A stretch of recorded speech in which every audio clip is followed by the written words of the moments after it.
Hi friends, ఈ రోజు lunch లోకి వెజ్ బిర్యానీ చాలా సింపుల్ గా చేసేద్దాం. పెద్ద రిస్క్ ఏమొద్దు.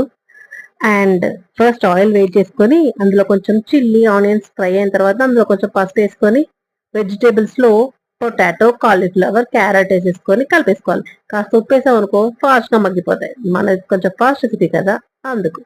సో ఇప్పుడు మనం పక్కన ఇంకొక స్టవ్ ఆన్ చేసేసుకొని ఫాస్ట్ గా రైస్ పెట్టేసుకోవాలి. అది హాఫ్ అన్ అవర్ ముందు నానిన బాస్మతి రైస్ మాత్రమే. అండ్ హోల్ గరం మసాలా, కాస్త ఉప్పు, కొత్తిమీర వేసేసుకొని అందులో కొంచెం గరం మసాలా వేసామనుకో మంచి ఫ్లేవర్ వస్తుంది. అండ్ నెక్స్ట్ ఇక్కడ మన కర్రీ దాంట్లో కొన్ని టమాటోస్ వేసుకొని మంచిగా కలిపేసుకోవాలి. ఇందులో మిల్ మేకర్లు లాస్ట్ లో వేయాలి, లేకపోతే ఫస్ట్ వేసామనుకో మొత్తం మెత్తగా అయిపోయి గుజ్జు గుజ్జుగా అయిపోతాయి.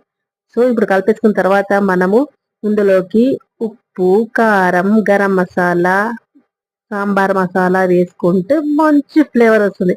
అండ్ ఇందులోకి పెరుగు ఇస్ వెరీ ఇంపార్టెంట్. ఆ పెరుగు ఉంటేనే ఇన్ని స్పైసెస్ ని బ్యాలెన్స్ చేస్తుంది. అండ్ లాస్ట్ లో కొంచెం నిమ్మకాయ రసం పిండుకున్నాం అనుకో మంచిగా టేస్టీగా ఉంటుంది.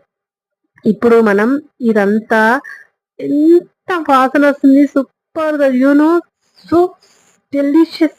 ఇప్పుడు 90% ఉడికిన రైస్ ని వీటి మీద పరిచేసుకొని దమ్ పెట్టేసుకోవాలి. Super recipe.